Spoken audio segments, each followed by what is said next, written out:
Bueno, en este video voy a explicar capacitores y sus formas de conexión en serie, paralelo, y cómo funcionan en tensiones continuas y qué función cumplen. Primero vamos a tratar de explicar qué es un capacitor. Un capacitor básicamente consta de dos placas paralelas. Si yo imagino dos placas paralelas,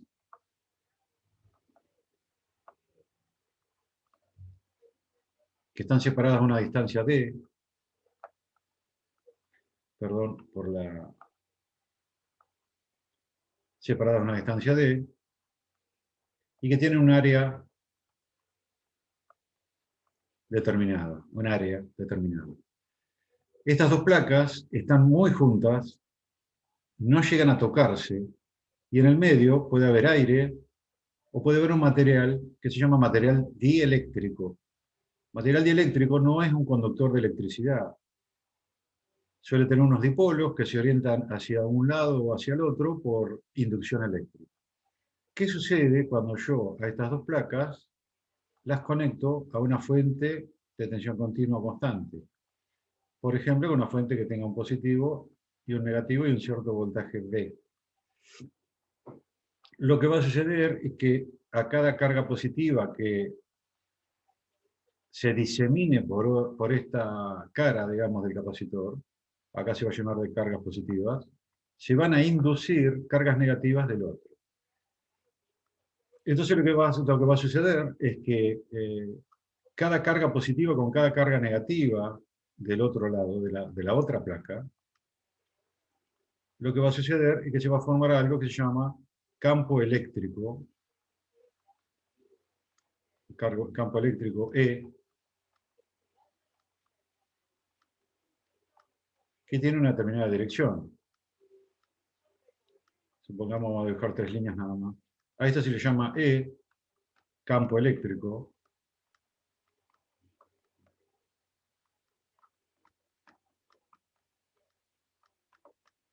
No puedo escribir casi, bueno. Y como saben, el campo eléctrico no es otra cosa que un espacio de fuerzas. Es un espacio donde se puede ejercer una fuerza de acción a distancia. De tal manera que, si yo desconectara esta batería, si yo tuviera acá un interruptor y la desconecto, estas cargas, mediante el campo eléctrico, como hay una fuerza de atracción, porque las positivas con las negativas se atraen, se van a mantener acumuladas en ese capacitor. ¿Qué quiere decir esto? Y volviendo al inicio, borrando todo. Si yo tengo un capacitor con un interruptor conectado a una fuente de tensión continua, que tiene un voltaje V, su positivo, su negativo, y un capacitor con una determinada superficie, una determinada separación, cuando yo cierre la llave, lo que va a suceder es que se van a acumular cargas de un lado y del otro, ¿sí? Positivas y negativas. Cuando libere la llave, o sea, desconecte la batería, acá se formó un campo, que es una fuerza de atracción entre las cargas positivas y las negativas. Por lo tanto, lo que existe es una relación entre las cargas, que se miden en coulombs, y el capacitor, que se mide en faradios.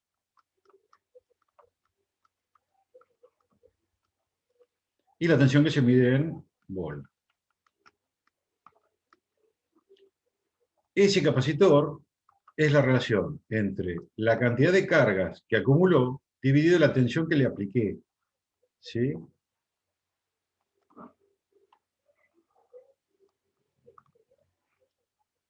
Ese capacitor tiene una cierta capacidad, su unidad de medida es el faradio.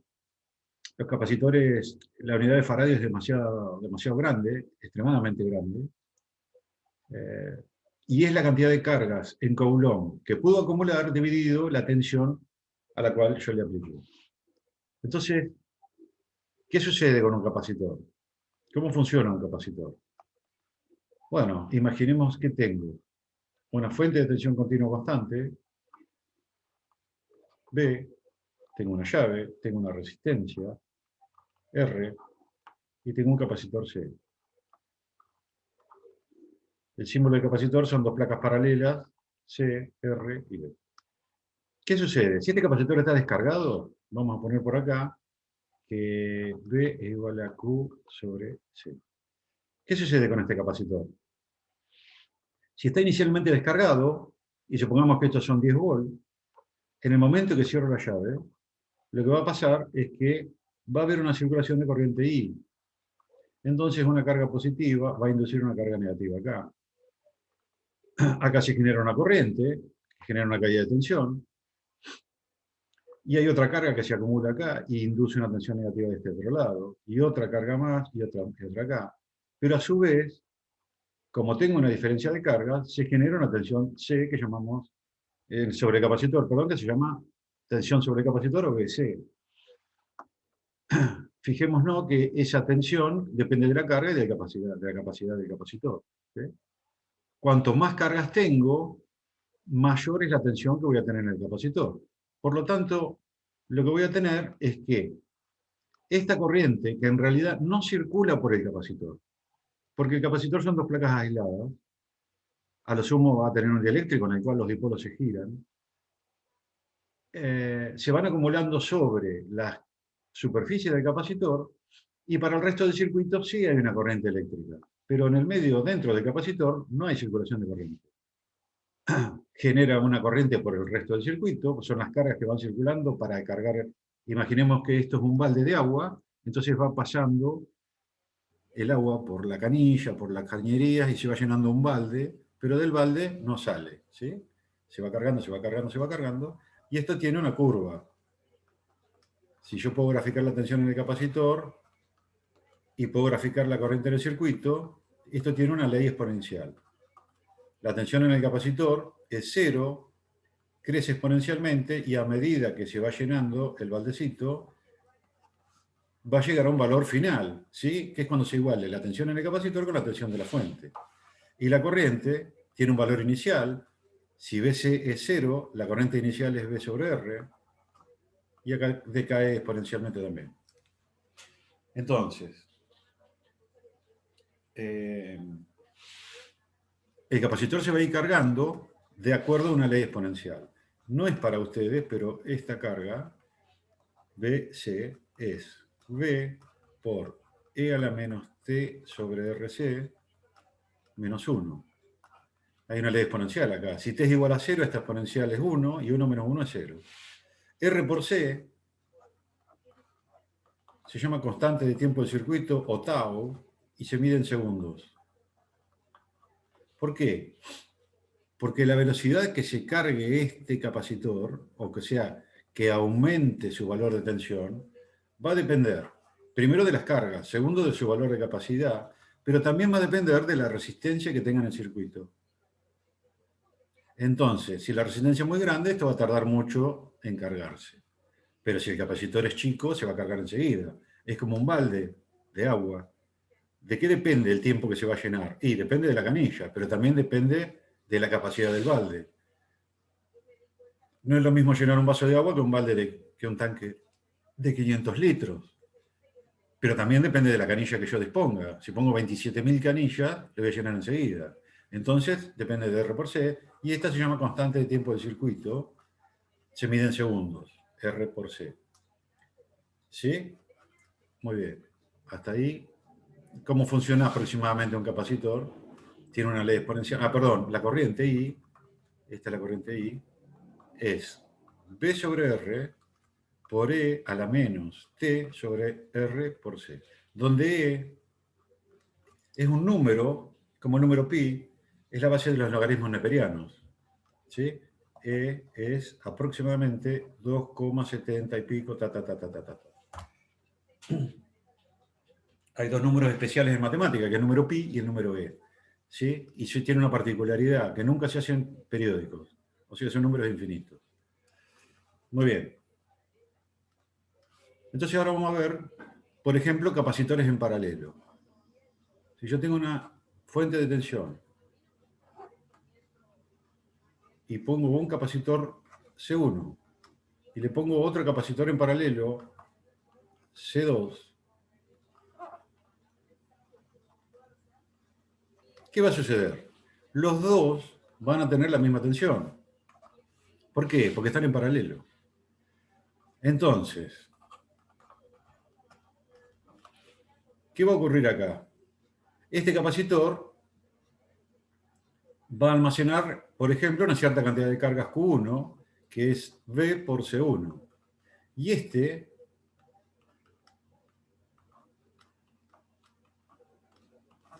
va a almacenar una cierta cantidad de cargas Q2, que es V por C2. Pero esta fuente tuvo que entregar las cargas para este capacitor y las cargas para este capacitor. O sea que, si yo quiero hallar el equivalente de dos capacitores, voy a tener que reemplazar los dos por uno, que se llama capacitor equivalente. C equivalente. Entonces, Q total es Q1 más Q2. O sea que si este capacitor es realmente equivalente a estos dos que tengo acá, la fuente tuvo que entregar Q1 más Q2. Entonces, B por C equivalente es la cantidad de cargas Q total, es igual a Q1 más Q2. Pero Q1 es B por C1 y Q2 es B por C2. Entonces, lo que tengo es que la capacidad equivalente es C1 más C2. Y con eso lo que estoy demostrando es que si yo tengo dos capacitores en paralelo, los puedo reemplazar por uno solo de valor equivalente, suma de los dos, C1 más C2. Ejemplo, si este es de 10 microfaradios y este es de 20 microfaradios, yo puedo reemplazar todo esto por un equivalente de 30 microfaradios. ¿Está?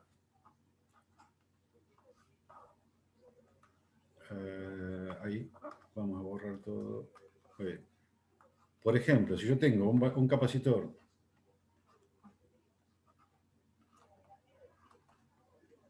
son dos capacitores, 10 microfaradios y este es de 20 microfaradios, lo que puedo hacer es reemplazar todo eso que tengo por uno solo. ¿De qué valor? 10 más 20 son 30 microfaradios. Eso cuando los capacitores están en paralelo. Lo mismo hacíamos con resistencias en serie.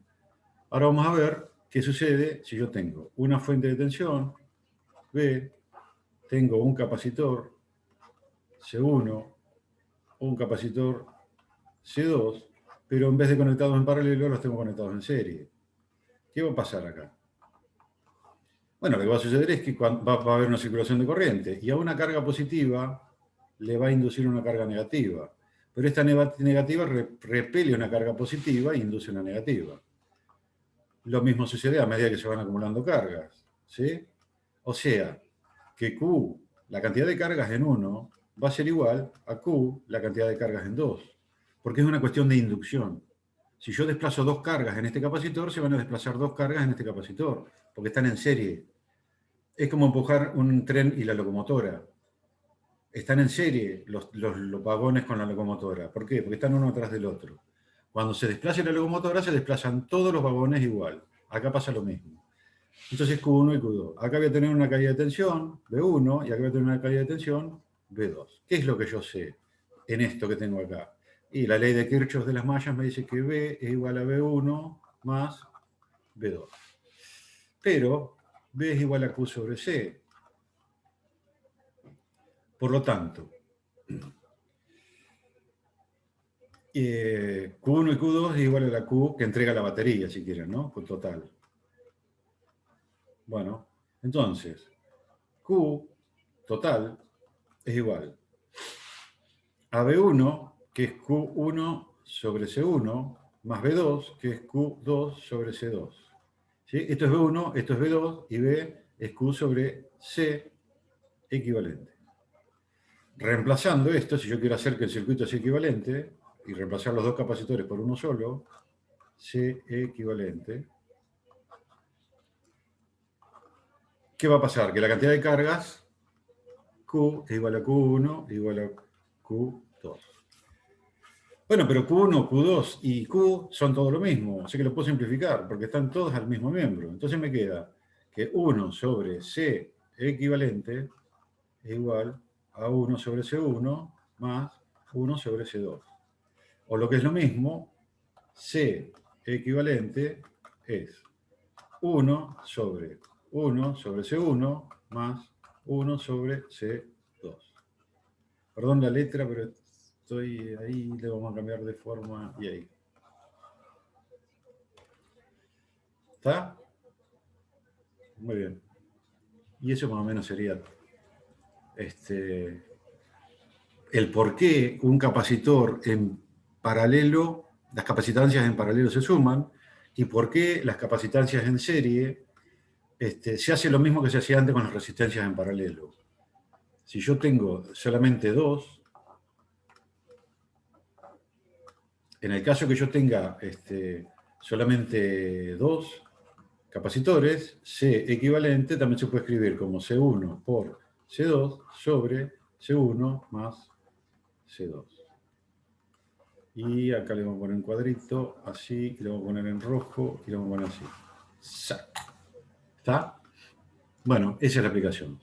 ¿Cómo yo combino los capacitores y las resistencias? Bueno, la resistencia lo que hace es generar una demora en la carga del capacitor. O sea que va a haber un retardo en la carga del capacitor cuanto mayor sea la resistencia. ¿Sí? Bueno. Y espero que hayan entendido y les mando un saludo muy grande. Bye.